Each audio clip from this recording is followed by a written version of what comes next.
Bonjour. Ça fait longtemps que l'Esprit Saint me tourmente pour que je refasse un direct. Alors aujourd'hui, ça va être sur le bon grain et l'ivraie.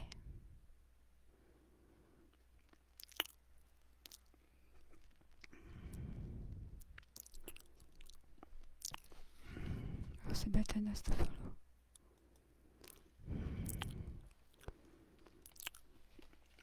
Alors, avant de commencer, on va faire notre signe de la croix au nom du Père, du Fils et du Saint-Esprit. Amen.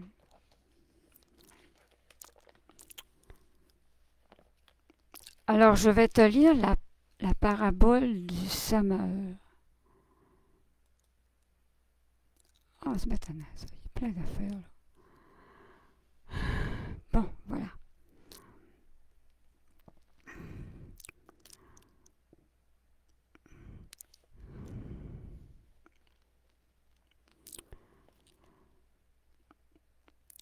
Il leur parlait de beaucoup de choses en utilisant des paraboles et il leur disait: Un jour, un homme s'en alla dans son champ pour semer.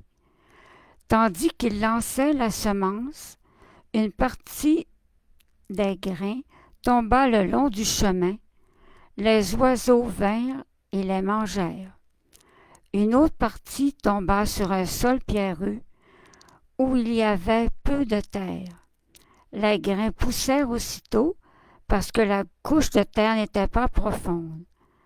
Quand le soleil fut haut dans le ciel, il brûla les jeunes plantes. Elles se desséchèrent parce que leurs racines étaient insuffisantes.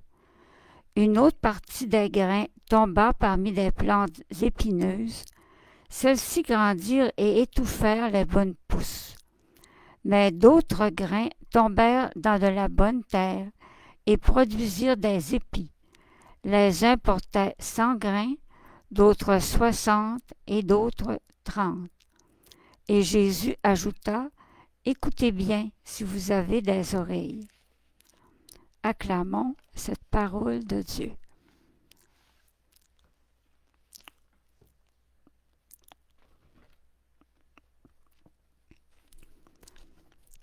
Alors, le semeur, c'est Jésus. Et le bon grain, c'est sa parole. Oh, c'est fatiguant, ça.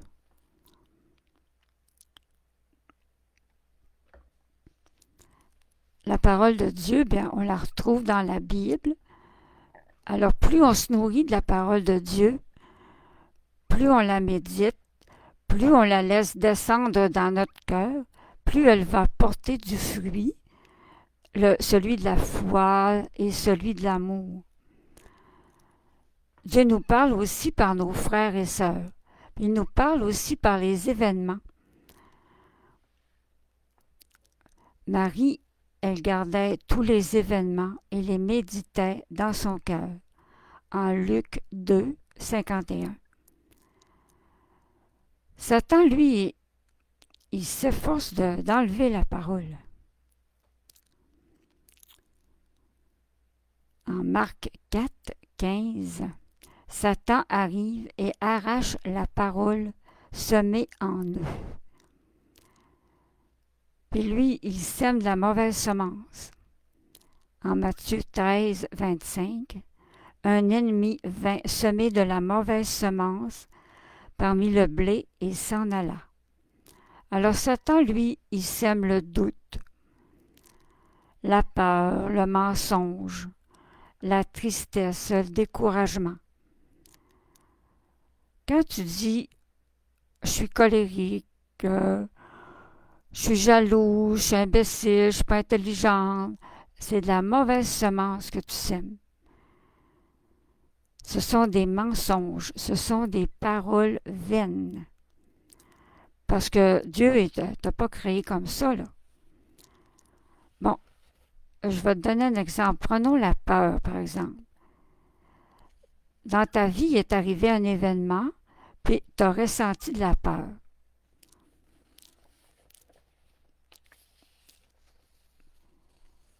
Puis, après ça, tu t'es identifié à l'émotion. Tu as dit « je suis peureuse ». Plus tu as répété ces paroles, plus elles se sont enracinées. Plus tu as fini par y croire, puis elles se sont enracinées en toi. Puis ce mensonge, c'est devenu une vérité dans ta vie. Alors Satan, il t'a manipulé, là. Faut cesser de semer des mauvaises herbes. L'homme récoltera ce qu'il aura semé. S'il sème ce qui plaît à sa propre nature, la récolte qu'il aura, c'est la mort. Mais s'il sème ce qui plaît à l'Esprit Saint,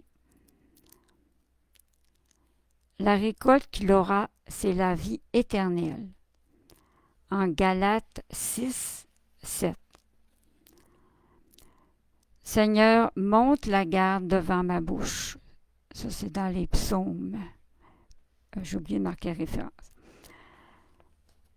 Alors, je vais t'enseigner une démarche pour extirper les mauvaises herbes. Mais c'est une démarche dans l'Esprit Saint, alors tu n'as pas besoin d'être inquiète. Avec l'Esprit Saint, là, lui, là, il est capable d'aller extraire la racine sans causer aucun dégât. Il fait ça en douceur.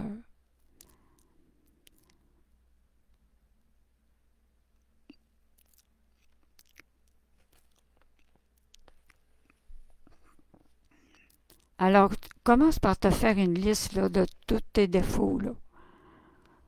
Écris ça sur un papier. Puis, va falloir que tu fasses la démarche pour chacun des défauts. Alors, trouve un temps dans ta journée où tu peux être au calme et en silence. Là. Ferme la radio, la télévision, réfugie-toi dans ta chambre s'il faut. Là. Place-toi en présence du Seigneur. Puis là, demande-lui pardon pour tes péchés.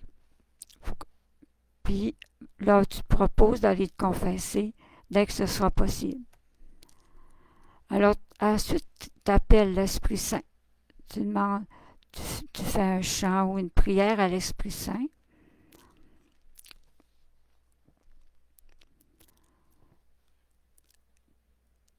Et puis, tu demandes à l'Esprit Saint de venir te montrer la racine de ce mensonge. Alors, reste au calme et écoute ce qui va monter en toi. Ça peut être un événement ou ça peut être quelqu'un qui a dit, il peut avoir dit une parole, là, être orgueilleuse ou bien être égoïste. Alors, quand ça te revient, tu prends la décision de pardonner.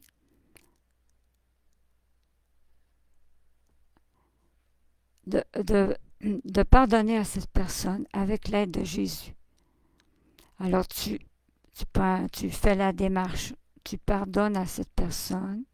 Je décide de pardonner à telle personne pour avoir dit telle parole. Et tu demandes à Jésus de venir guérir en toi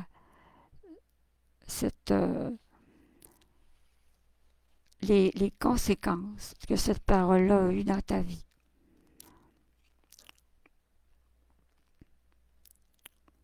Bon, ce que je suis rendu. Ensuite, tu demandes pardon à Dieu d'avoir cru à ce mensonge. Ensuite, tu dis, je renonce à ce mensonge. Je rejette l'esprit de, mettons, tu as pris l'orgueil. Alors, je rejette l'esprit d'orgueil. Et au nom de Jésus, Je me délie de, de tout esprit d'orgueil. Alors que ensuite tu dis que tout terrain conquis soit scellé dans le sang de Jésus. Ensuite, ben là, tu rends grâce à Dieu pour les merveilles qu'il a fait dans ta vie. Puis tu décides de plus dire cette parole. Il faut vraiment que tu prennes la décision de plus dire ça, là. Tu refais la démarche pour chacun des défauts. Puis avec la puissance de Jésus, toi aussi tu peux devenir de la bonne terre, qui produit des fruits de joie et de paix. Moi, je peux te dire que je l'ai fait, cette démarche-là. Et ça s'est passé vraiment en douceur.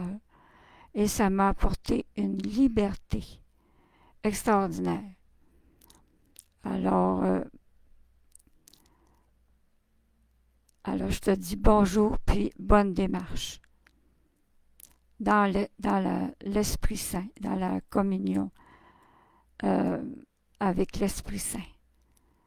Bonjour.